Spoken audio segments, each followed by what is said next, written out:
Assalamualaikum warahmatullahi wabarakatuh. Selamat pagi. Saya Nurbahia, mahasiswa UINSI Barusyah Jati Cirebon, program PJJ Pendidikan Agama Islam. Alhamdulillah, kita dapat berjumpa di podcast pada kali ini bersama narasumber kita, yaitu Bapak Dr. Solahuddin, SHMH. Beliau adalah salah satu pegiat literasi digital yang bekerja sebagai ASN di Kementerian Agama Kabupaten Cirebon sebagai penyuluh agama Islam pada KUA Karangwareng.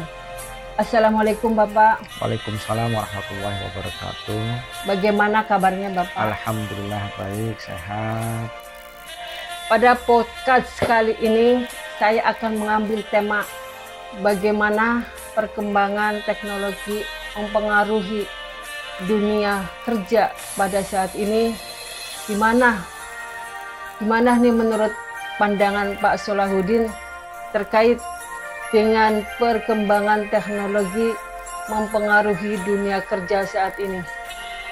Ya baik, Mbak Nur, bahwa perkembangan teknologi pada saat ini memang sangat mempengaruhi sekali.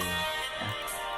Karena apa? Karena dari zaman ke zaman kita harus tidak mau kita harus mengikuti perkembangan zaman.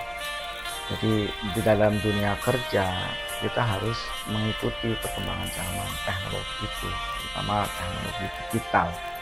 Terutama dalam dunia saat kerja ini kita contohkan pada dunia kerja saya ya, sebagai penyuluh agama Islam.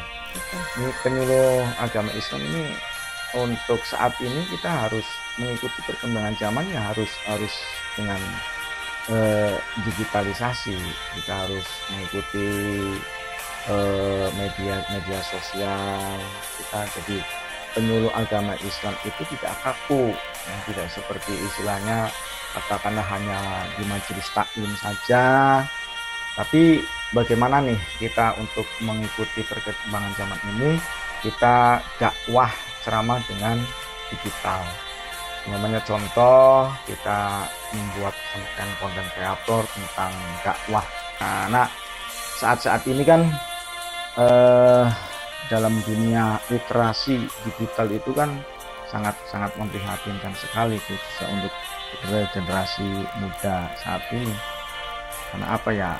Mungkin Mbak Nur udah tahu sendiri istilahnya dengan konten-konten yang merusak akhlak, yang tidak baiklah intinya. Maka kita sebagai penyuluh agama Islam di dalam dunia kerja ya harus mengikuti, harus istilahnya menjajarkan, bersaing dengan mereka supaya dalam gerakan kita berdakwah itu ya kita harus mengikuti perkembangan zaman itu. Kita harus istilahnya aktif dalam medsos, dan kita jangan sampai dalam dakwah kita itu yang provokatif. Kita harus bagaimana mendidik kepada umat, kepada masyarakat, supaya masyarakat itu mengikuti perkembangan zaman itu dengan teknologi yang begitu canggih, harus sesuai dengan kaidah-kaidah yang berakhlakul karimah. Karena apa? Karena di dalam peningkatan efisiensi dan produktivitas kita juga bisa efektif ya, karena kita kerja bisa dengan jarak jauh, kita bisa dengan secara otomatis. Nah, ini sangat membantu sekali dalam dunia kerja saat ini, Mbak Nur. Betul Bapak. Oke. Tadi Bapak mengatakan perkembangan teknologi dapat merubah pekerjaan. Nah, pekerjaan seperti apa, Pak? Itu tadi yang bahwa dan dunia perkembangan teknologi ini dapat merubah suatu pekerjaan.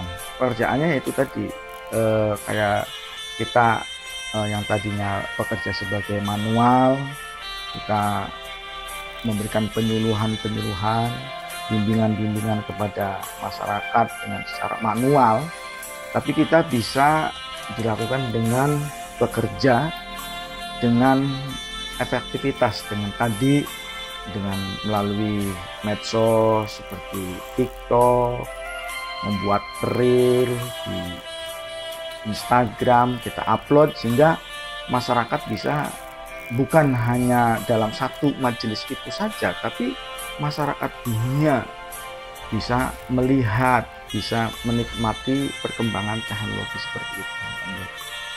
Ya, dalam perkembangan teknologi tentunya tidak dapat berjalan mulus-mulus saja, pasti ada hambatannya. Nah, apa saja hambatan atau tantangan saat ini, Pak? Ya, tentunya dalam perkembangan teknologi itu ya tidak berjalan dengan mulus-mulus saja, tapi harus pasti ada hambatan dan tantangannya. Seperti tantangan itu adalah kesenjangan keterampilan. Tidak semua orang memiliki keterampilan yang dibutuhkan untuk beradaptasi dengan cepat terhadap teknologi baru saat ini. Nah, kita menciptakan pekerjaan, keterampilan, dan potensi ketidaksetaraan. Jadi tidak semua orang itu katakanlah apa ya, kalau orang ini gaptek lah, gagap teknologi ya. Jadi semua orang itu tidak bisa mengetahui istilahnya perkembangan zaman teknologi seperti itu, tapi ya mungkin dengan adanya HP, handphone Android dan lain sebagainya, kita kan masyarakat mungkin dari kalangan anak-anak sampai kalangan dewasa, orang tua aja sekarang sudah memakai Android.